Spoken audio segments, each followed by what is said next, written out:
Salut, moi c'est Alain Keita, je suis coach d'entreprise, j'accompagne des entrepreneurs depuis plusieurs années dans la création, la structuration, la gestion et le développement de leur business. Je travaille également avec des entrepreneurs dans la montée en compétences en termes de management d'équipe, en termes de leadership et aussi de la motivation. Je travaille également avec les collaborateurs de l'entrepreneur lui-même pour la cohésion et la gestion d'équipe, en passant par des événements de team building. Alors, dans cette vidéo, rapidement, je vais vous parler des questions stratégiques. Mais des questions stratégiques qu'il faut se poser en qualité d'entrepreneur, en tant que chef d'entreprise, en tant que responsable commercial, avant de déclencher un processus marketing et commercial. Lorsque vous avez un concept très innovant, aussi au vu de votre entreprise et de l'entrepreneur lui-même, ne vous envolez pas tout de suite, ne soyez pas tout de suite dans la folie de la grandeur, ne soyez pas tout de suite très content, excité par parce que votre produit va marcher très bien. Pas du tout. Il y a des choses très importantes qu'il faut faire. Et je vais vous donner 15 questions. Les 15 questions, vous devez les poser et vous devez trouver les réponses à chaque question pour optimiser votre stratégie de marketing afin de croître votre chiffre d'affaires. On se retrouve tout à l'heure pour vous montrer dans un cours magistral comment vous pouvez vous poser ces questions et répondre à ces questions. À tout à l'heure.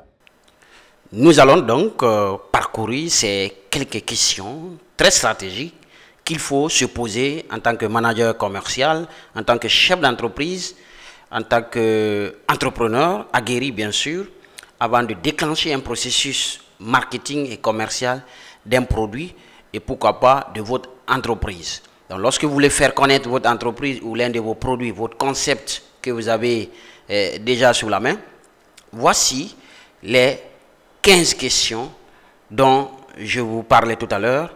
Je vais vous les présenter. Et c'est comme si c'était un mini étude de marché. D'accord? Vous pouvez soumettre ça à votre équipe pour non seulement se poser ces questions, mais les répondre. Se poser ces questions est une chose. Mais lorsque vous aurez des réponses à chaque question, ça vous donne déjà une position parce que chaque réponse à une question devient une action que vous pouvez donc déployer, peut-être dans le plan d'action global ou pas. Donc, nous allons les parcourir. Alors, on va voir la toute première question qu'il faut se poser. Qu'est-ce que les gens veulent? Vous avez votre concept, mais est-ce que vos clients, donc ici, dès que je parle des gens, je parle de vos clients, mais vos clients, vous pouvez justement les cerner, vous pouvez cibler, vous pouvez avoir votre population de clients, d'accord? On ne peut pas servir tout le monde. Donc, quand on dit qu'est-ce que les gens veulent, qu'est-ce que vos clients veulent? Pour le moment, ils ne sont pas clients. Vous voulez les faire adhérer à votre produit, votre concept. Est-ce que le restaurant que vous avez créé et que les produits que vous avez là-bas comme shawarma ou bien spaghetti ou n'importe quel plat, est-ce que les gens veulent ça? Est-ce que, en d'autres termes, les clients aiment ça? Il faut d'abord se dire qu'est-ce que les gens veulent. Avant même que vous créez votre produit, cette question aussi elle est importante. Tout comme aussi, lorsque vous finissez de créer, vous adorez votre produit, vous aimez, vous avez fait une réunion stratégique, vous-même vous aimez les fonctionnalités de votre logiciel s'il s'agit de logiciels, s'il s'agit d'une maison que vous avez construite, vous voulez mettre à la disposition de vos clients, n'importe quel produit, n'importe quel concept. Posez-vous la question, qu'est-ce que les gens veulent? Est-ce que c'est une salle de sport? Mais dans cette salle de sport, qu'est-ce que les gens ont besoin? Donc, répondez à cette question, ça vous permettra donc de toucher réellement aux besoins, que ce soit naturel ou artificiel du client. Deuxième question qu'il faut se poser et dont vous devez aussi avoir la réponse, c'est comment ils le veulent. Alors, vos clients, si je reprends par exemple le cadre de restaurant, le plat, comment ils le veulent? Est-ce qu'ils veulent venir manger dans votre restaurant 30 minutes ou 2 minutes, 15 minutes, ou bien ils le veulent à la maison? Est-ce qu'aujourd'hui, la majeure partie des gens veulent une formation en présentiel ou en ligne pour nous qui sommes dans le coaching et la formation. S'il s'agit par exemple d'un centre de formation, une école, aujourd'hui, les gens ont-ils besoin de la formation? Si vous répondez à cette question, comment ils veulent faire cette formation? Voici aussi la deuxième question auquel il faut se poser et avoir une réponse. Et ça demande aussi une enquête, pas de satisfaction, mais de récolte d'informations.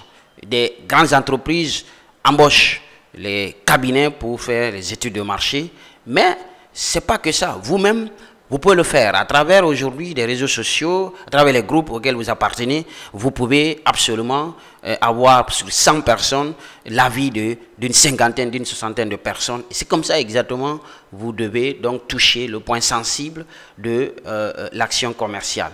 Troisième question, désolé donc pour l'animation. La troisième question, il faut que qu'est-ce qui les fait douter actuellement?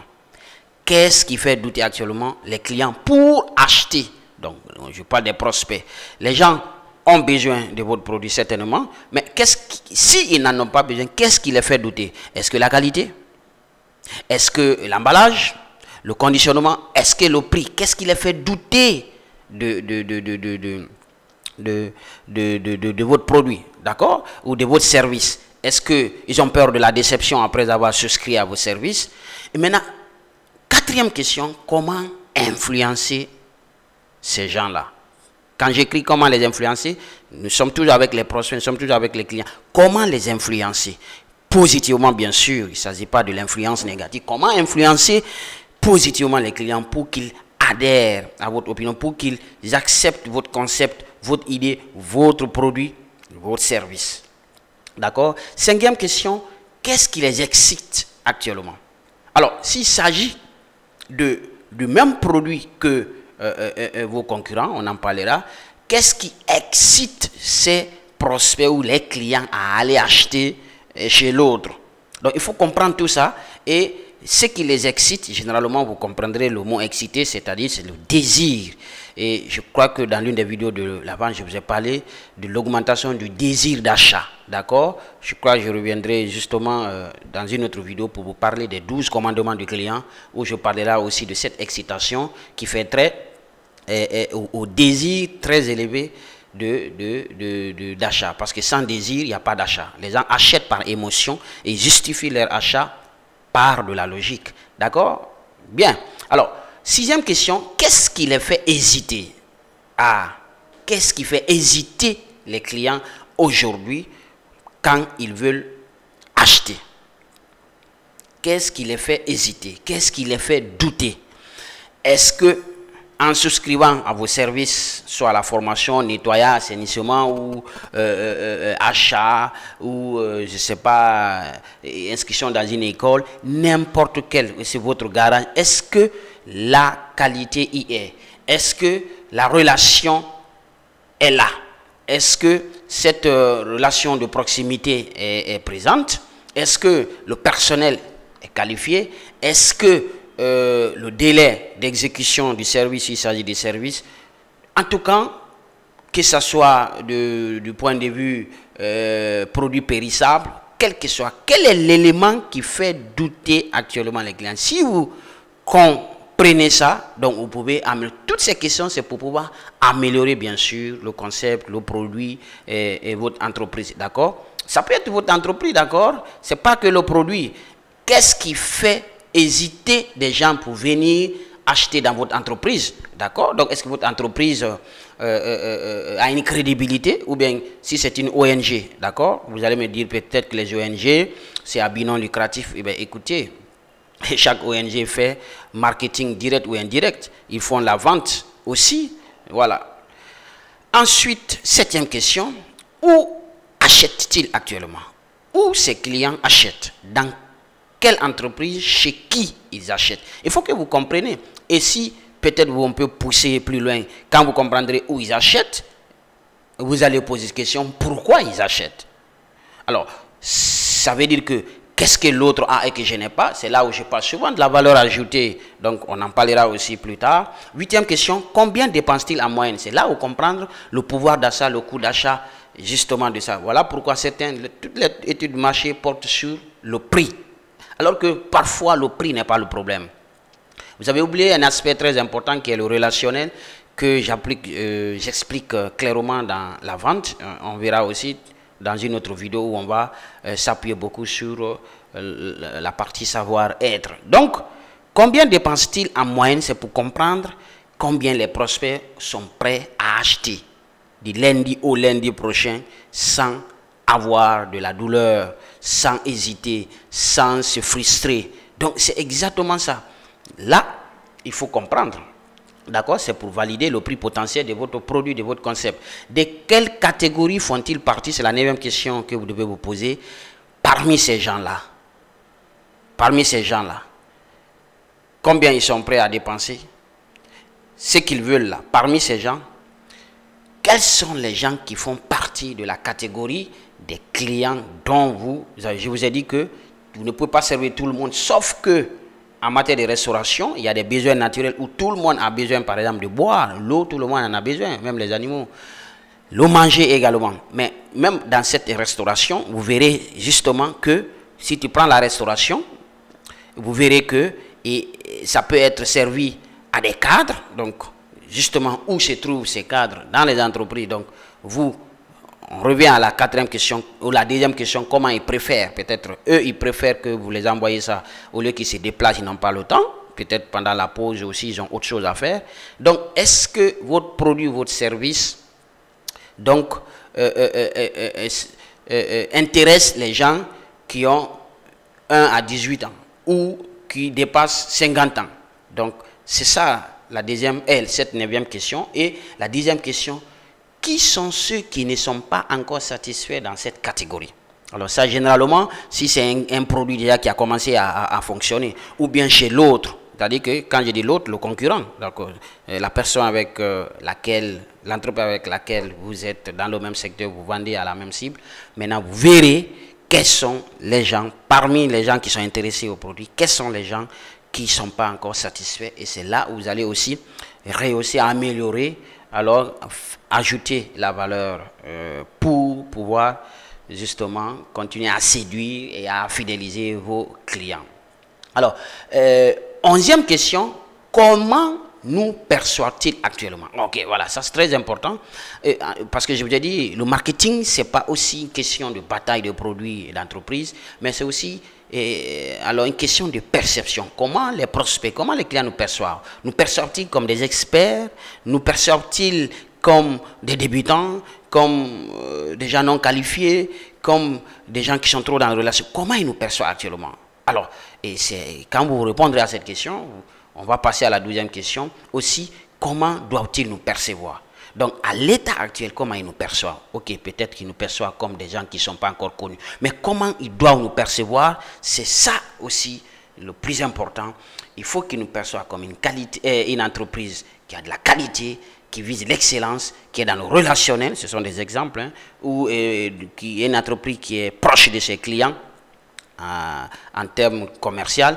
Aussi, peut-être nous percevoir comme un expert dans notre domaine, d'accord? C'est justement ces questions que vous devez vous poser. En tout cas, cette 12e question, elle est très sensible et c'est très important, vous devez travailler là-dessus. 13e question, est-ce que nous sommes sur leur base fournisseur, dans leur base de données, parmi la liste des personnes physiques ou morales qui les servent, qui font de la prestation avec cette entreprise, est-ce que vous faites partie? Si vous ne faites pas partie, trouvez une stratégie pour justement, soit vous cherchez un premier contrat avec l'entreprise, là peut-être il y a des structures qui vous arrivent automatiquement, mais aussi vous pouvez donc passer par l'élaboration d'une lettre d'intention pour que vous soyez enregistré sur leur base. En tout cas, vous trouvez un moyen pour que vous soyez sûr, parce que tout ça c'est du marketing, se faire connaître. 14e question, comment nous faire remarquer? Et c'est là la définition du marketing intervient. Comment nous faire remarquer? Parce que le marketing, je vous ai toujours dit que c'est l'art de se faire remarquer par les autres, pour dire que voici ce dont vous êtes capable, même si vous n'arrivez pas à vendre, parce que si vous donnez les caractéristiques de votre produit ou la capacité de votre entreprise à vendre, là vous êtes passé maintenant à un autre module qu'on appelle la vente. À ne surtout pas confondre vente et marketing. Comment nous faire remarquer? Donc c'est à vous de voir les canaux, ça peut passer par des radios, l'abattage médiatique, à la télé, les réseaux sociaux et d'autres canaux, bien sûr. Vous trouverez des moyens, mais je crois que vous approchez auprès des personnels, bien sûr, des coachs d'entreprise qui peuvent vous aider aussi à élaborer votre plan marketing, stratégie ou plan commercial, d'accord? 15e question, qui est la dernière, comment les amener à nous connaître? Ah, ça maintenant, dans votre plan d'action marketing, c'est très important, comment amener des clients ou des prospects à vous découvrir, à vous faire connaître ou à connaître votre produit. La stratégie peut être axée sur le produit lui-même ou l'entreprise. Mais c'est mieux souvent, comme je le dis souvent dans mes conférences, c'est mieux de faire connaître dans un premier temps votre entreprise et je crois les produits se vendront seuls. Et il n'y a que le personnel qualifié qui fait connaître une entreprise. Donc je vous donne un autre bonus, d'accord? Comment se préparer à défier la concurrence? Parce que d'une manière ou d'une autre, vous êtes dans un secteur où certainement quelqu'un, 2, 3, 4, 6 personnes ou 6 entreprises font déjà la même chose. Pour d'ailleurs des gens qui font le commerce, vous savez déjà combien de personnes vendent la même chose que ce que vous vendez. Ceux qui sont dans le service, l'hôtellerie, la restauration, la formation, voilà, n'importe quelle profession libérale, les gens font des choses que vous faites. Mais sauf que beaucoup ne savent pas qui sont les concurrents. Dans une prochaine vidéo, je vous expliquerai alors c'est quoi un concurrent, pourquoi est-il concurrent, quelle autre étiquette on peut le coller en remplaçant le mot concurrent pour se sentir très bien sur votre marché et devenir le numéro 1 de votre secteur, et quels sont les 5 types de concurrents, s'il faut les dire comme ça, que je vais vous partager, parce que vous pensez aussi que le concurrent, c'est la personne qui fait la même chose que moi et en vendant à la même personne, donc on a la même cible et on a le même produit et nous sommes dans la même zone géographique. Ce n'est pas que ça votre concurrent. Il y a 4 autres concurrents dont vous ne connaissez pas. Je viendrai dans une autre vidéo pour vous partager ça. Alors si cette capsule de vidéo vous a plu, alors merci de liker et de commenter.